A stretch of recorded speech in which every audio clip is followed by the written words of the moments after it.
અત્યારે તો શ્રી કૃષ્ણએ કામ અને ક્રોધને બે શત્રુઓ કહ્યા.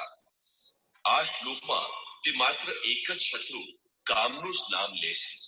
હકીકતમાં કામમાં ક્રોધનો અંતર્ભાવ છે. કાર્ય પૂરું થવાથી ક્રોધ સમાપ્ત, પરંતુ કામના સમાપ્ત થતી નથી. કામના પૂર્તિમાં વ્યવધાન આવતા જ ક્રોધ પુનઃ ઉભરાય છે. કામનાના અંતરાલમાં ક્રોધ પણ સમાવિષ્ટ છે. આ શત્રુનો નિવાસ ક્યાં છે અને ક્યાં શોધીએ? નિવાસ જાણી લેવાથી આનો સમૂળગો નષ્ટ કરવામાં સગવડ રહેશે. આ વિશે શ્રી કૃષ્ણ કહે છે. Okay. The knowledge of even the most discerning gets covered by this perpetual enemy in the form of insatiable desire, which is never satisfied and burns like fire. O son of Kunti. Now here, the nature of karm meaning lust, is being made even more explicit by the Lord, Shree Krishna. Karm means desires. Dushpurena means insatiable, never ending. Anal means inexhaustible, which says desire overpowers the discriminatory power of the wise. Okay, the desires never stop, one after the other. It just continues and lures them to fulfill it. However, the more they attempt to douse the fire of desire, the more strongly it burns. So, the desire which burns like an unquenchable fire never brings happiness to anyone.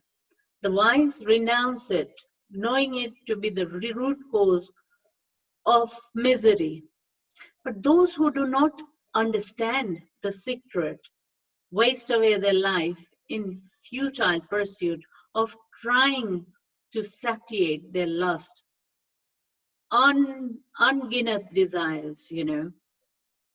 So we move on to the next slok.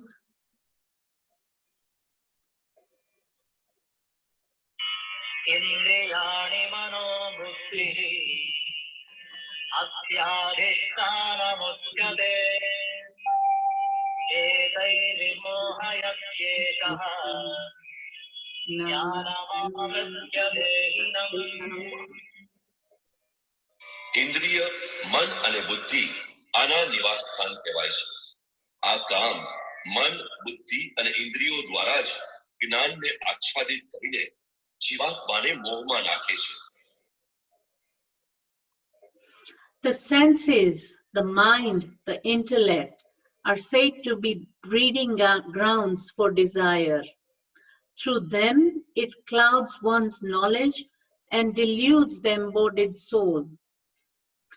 By revealing the locations where lust resides, Sri Krishna now indicates that there is a method of controlling it.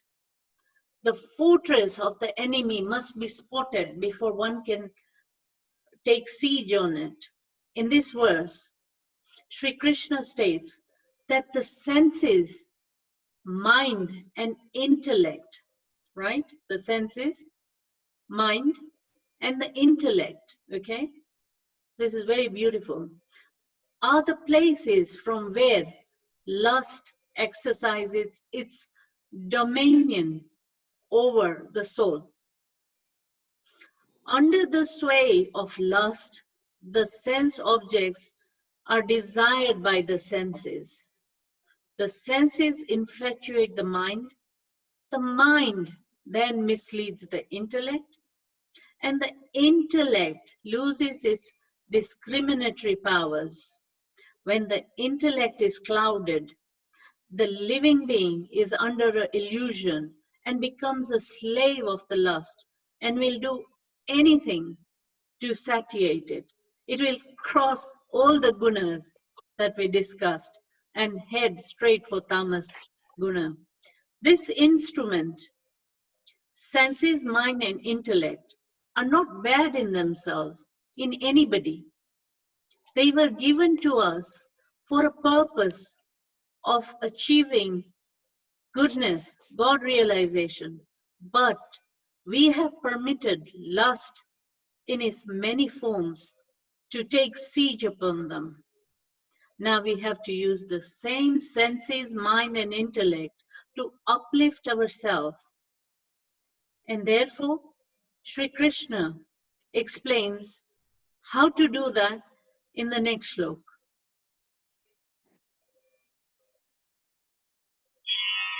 तस्मात् त्वमिन्द्रियाण्यादौ नियम्य भरतर्षभ आत्मानं प्रजहिह्येनं ज्ञानविज्ञाननाशनम्.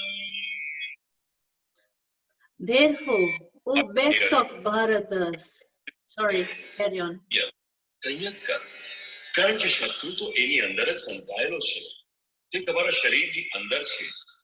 બહાર શોધવાથી તે ક્યાંય નહીં મળે. આ હૃદય દેશની અંતર જગતની લડત છે.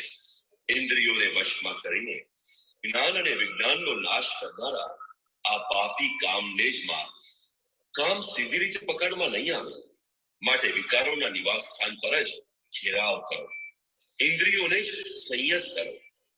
પરંતુ ઇન્દ્રિય અને મનને સંયત કરવા ખૂબ જ મુશ્કેલ છે. શું આપણે આ કરી શકીશું?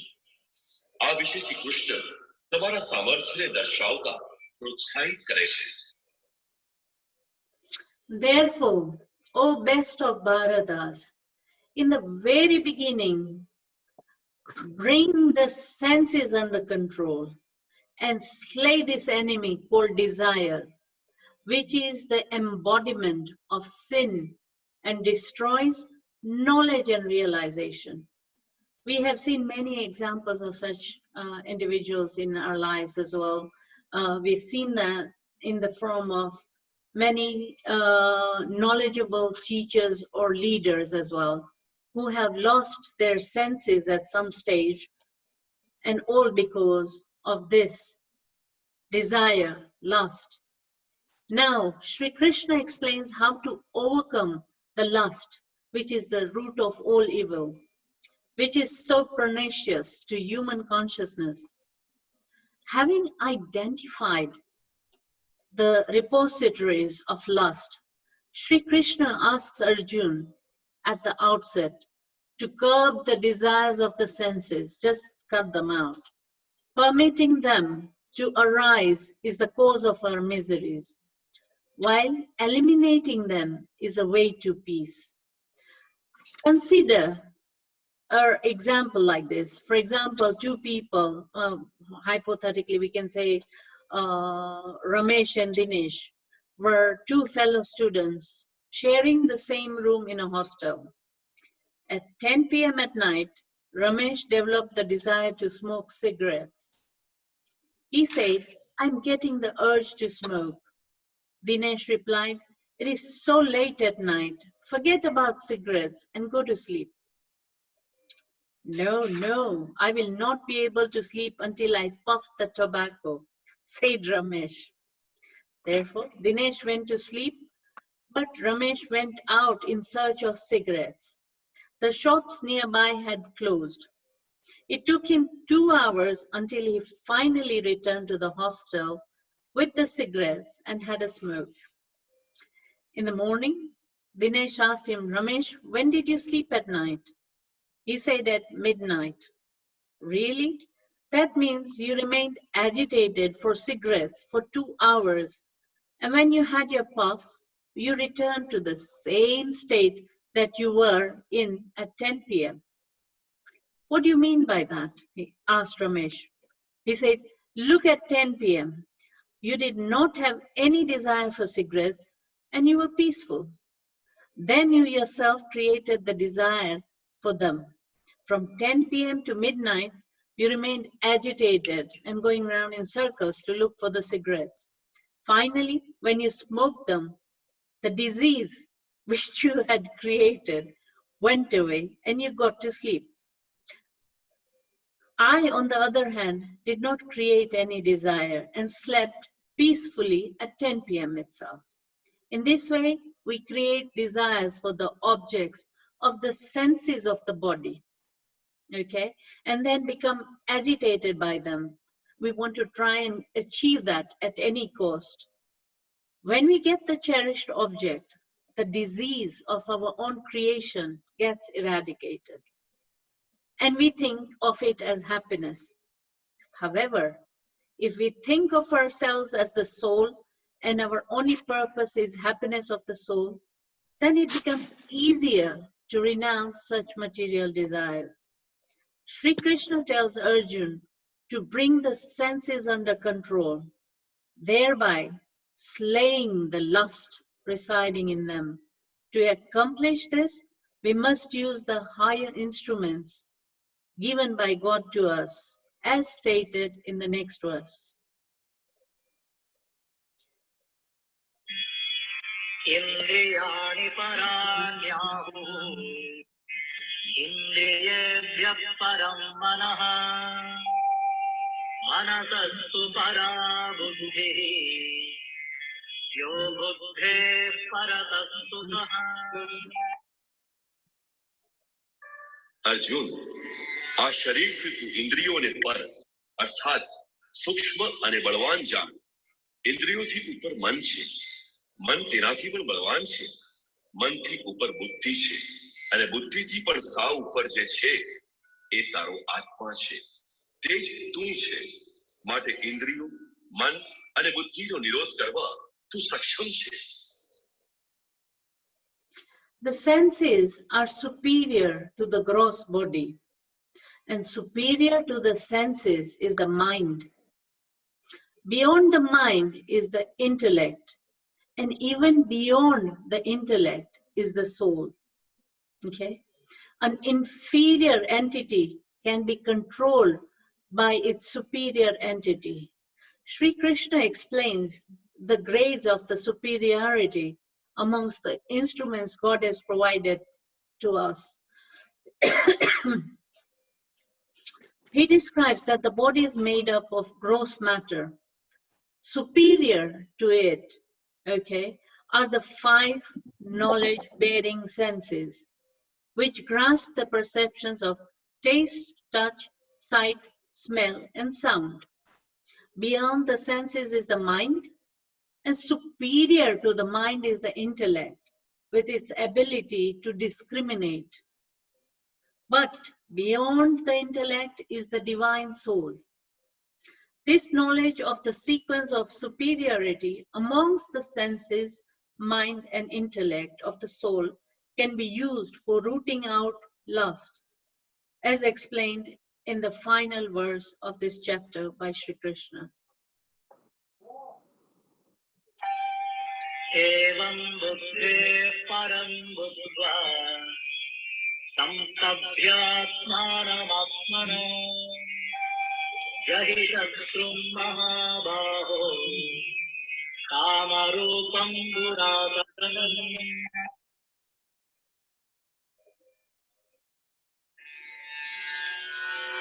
આ રીતે બુદ્ધિથી ભિન્ન અર્થાત સૂક્ષ્મ અને બળવાન પોતાના આત્માને જાણીને, આત્મબળ સમજીને, બુદ્ધિ દ્વારા પોતાના મનને વશમાં કરી અર્જુન આ કામરૂપી દુર્જય શત્રુને માર. પોતાની શક્તિને સમજીને દુર્જય શત્રુને તું માર. કામ એક દુર્જય શત્રુ છે. ઇન્દ્રિયો દ્વારા એ આત્માને મોહિત કરે છે. તો પોતાની આત્માને બળવાન સમજીને કામરૂપી શત્રુને માર. કહેવાની જરૂર નથી કે આ શત્રુ આંતરિક છે અને પણ અંતર્દેશમાં જ છે. Thus, knowing the soul to be superior to the material intellect, O mighty armed Arjuna, subdue the self, the senses, mind, and intellect by the self, strength of the soul, and kill the formidable enemy called lust, which is created by desires, obviously. In conclusion, Sri Krishna emphasizes that we should slay this enemy called lust through knowledge of the self. Since the soul is a part of God, it is divine in nature. The divine bliss, it seeks, can only be attained from a divine subject, without a doubt. These material objects can never fulfill the innate longing of the soul, and so it is futile to create desires for them. We must exert and train the intellect to think in this manner, and then use it to control the mind and the senses. This is very, very beautifully explained in the Upanishad that we did. That was Katha Upanishad, with the help of a model of a chariot. I hope you guys remember that. The Upanishads say there is a chariot which has 5 horses pulling it. The horses have the reins in their mouth, which are in the hands of the charioteer. Okay? A passenger is sitting in the back of the chariot. Ideally, the passenger should instruct the charioteer, right? Who should then control the reins and guide the horses in proper directions. However, in this case, the passenger has gone to sleep, and so the horses are holding this way. Okay? In this analogy of the chariot is the body, the horses are the 5 senses, the reins are in the mouth of the horses, and the horses is the mind. Okay? The charioteer is the intellect, and the passenger seated behind is the soul residing in the body. The senses desire pleasurable things. You know, we all like good stuff. The mind is not exercising restraint on the senses. We decide, oh, I love this chocolate cake. And there goes the mind, you know, seeking for that, you know. Anyway, that's just one of the examples. The senses, okay, the mind is not exercising restraint, okay. So the intellect, the charioteer, submits to pull off the reins from the mind. In materially bound state, the bewildered soul does not direct the intellect in the proper manner, purely because of this distraction. The senses decide the direction where the chariot will go. The soul experiences the pleasures that the senses decide the direction where the chariot goes. Seated on this chariot, the soul, which is the passenger, is moving around the material world eternally, constantly. However, if the soul wakes up to its higher nature and takes a proactive role, it can exercise the intellect in a proper direction. The intellect, which will then govern the lower self, the mind, the senses, and the chariot will move in the direction of the eternal welfare. In this way, the higher self, which is the soul, must be used to control the lower senses. In this chapter, Shree Krishna explains that all beings are compelled to work by their intrinsic modes of nature. We talked about the 3 gun natures, right? So Shree Krishna in this whole chapter 3 discusses the modes of nature. And nobody can remain without action even for a moment. We discussed that in the karma theory as well. Even people who sleep all the time, even they're doing action, although tamasic in nature, but it's still action. Those who display external renunciation by wearing, you know, orange robes, but internally dwell upon sense objects are hypocrites. Superior to them are those who practice karma yoga and continue to engage in action externally, but give up the attachment from within. So there is a huge difference. The intention is what matters. Intention counts first. Okay, but in this material world, we normally, what we see is what we judge a person by its appearances. However, the performance of and Shree Krishna then explains that unlike the rest of the humankind, the enlightened souls who are situated in the self are not obliged to fulfill the bodily responsibilities, as they are executing higher responsibilities at the level of the soul. So, to set a good example for the world to emulate, the wise should continue working, although without any motive for personal reward. This will prevent the ignorant from prematurely abandoning their prescribed duties. We talked about prescribed duties as well in the subject of karma. So we come to the final analysis and end of chapter 3. The concept of duty is central to Krishna's discussion and worldview of the individuals. Duty is a translation of a rough translation of the Sanskrit word dharma, which can be explained as an encompassing ideology that includes ritual and moral behavior. Okay. As Krishna explains, the neglect of dharma would have bad social and personal consequences. Arjun attempts to honor his dharma to the best of his ability. He struggles to understand where his true duty lies and how he can best perform worship in this situation.